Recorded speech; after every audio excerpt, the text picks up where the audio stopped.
So here we are. We're going to install an ATV Kolpin switchblade plow.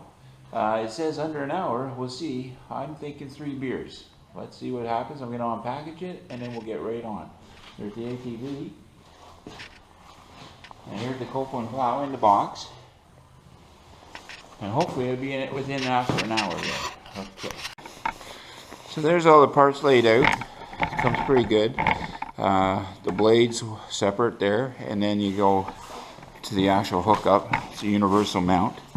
So I just got it all laid out, sorta. And yeah, it took about 10 minutes, 15 minutes just to unpack it. It's full of bubble wrap and stuff. So here we go. Pretty much, it took about 5 minutes. We just put the initial blade together. Just leave it all loose. So when you're putting it on, you can adjust it. Okay, so we got the blade assembled, sort of. As you can see, we just put the carriage bolts in there like that. And what I did was I used a screwdriver bit just to hold it, to bring it into alignment. And I put these bolts in there just to hold it till we put the wear bars in, which will be coming up next. So that way it just holds it. So these two here and these two here just hold it to the back frame, and then we'll put the wear bars in. So we got the wear bars fastened in there just loosely, as you can see. So now it's starting to look like a blade.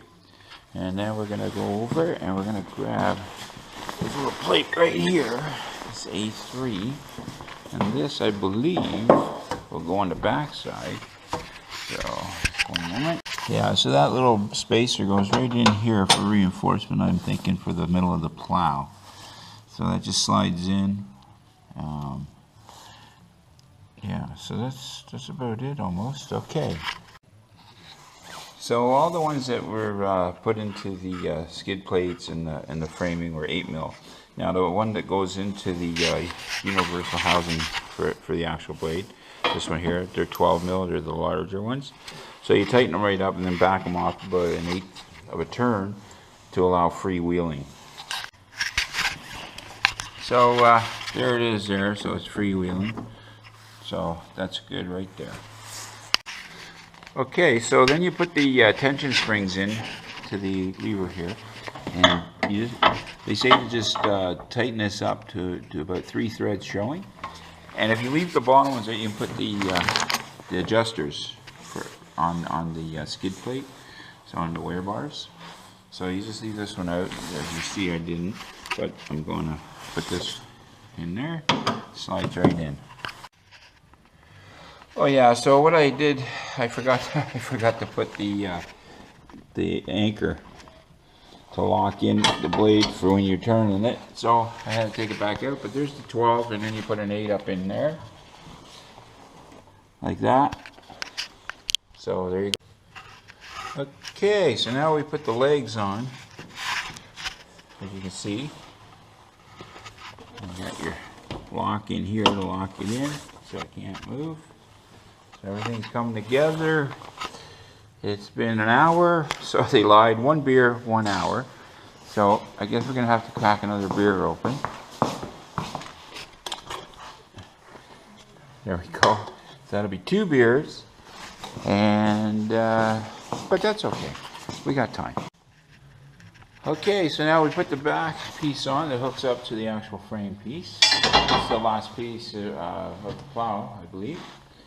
And then we're on to the plow. Okay, now we got the blade stop right there, the hex bolt. That's just so that the blade can't come back. There's an optional one, and then the springs obviously are tightened up. There's an optional one, but it doesn't come with this kit. So there you go. So that's the actual blade. So now we got to hook it up to the ATV, and so we have 3 brackets, universal it says. So hopefully everything will go good.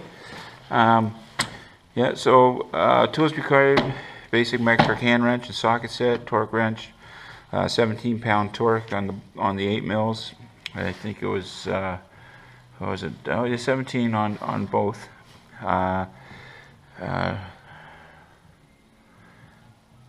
they say drill or cutting tools for plastic and metal. I don't know, I haven't seen that yet. Depending on vehicle, additional tools may be required to remove plastic skid plate, metal saw, or grinding wheel for trimming of the U-bolts. Alright, so we're going to move on to the ATV part. Okay, so because we got a Polaris Sportsman, so this actually should fit pretty good. So what we're going to do is we're going to do the insulation kit, the mounting bracket to the thing. So what we're going to do is we're going to pre-assemble that, and then we'll go underneath. The instructions look pretty straightforward. It says 15 to 30 minute install on this. So I guess it's more like an hour and a half, 2 hours. The way I'm going, maybe 3 and 3 beers. Okay, so we're finding locations for the brackets to hang. As you can see, I had this out in the snow, so she's a little frosty. So I'm going to melt some of the snow out of here so I can find the other bracket. Won't take long. Just a little bit. I don't want to get too hot because I don't want to burn no wires or nothing. Just melting enough.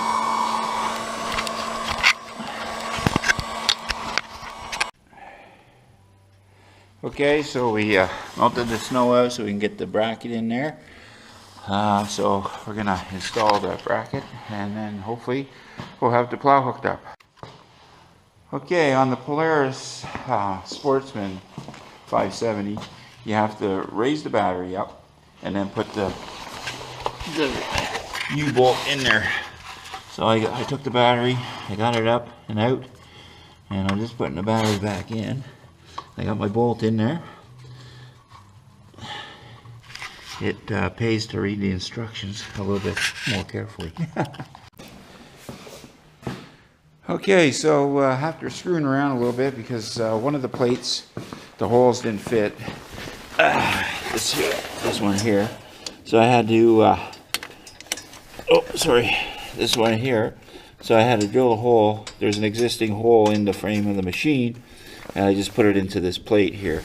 That's the only thing that with this Polaris that I had to change. Everything else bolted in beautiful.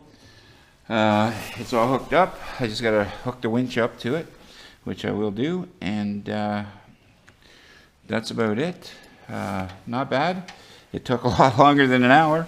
It's 3:30 and I started at about 11:30, so everybody else can do the math. Anyway, and it was a 6 beer project, but we'll see how it goes. So happy plowing.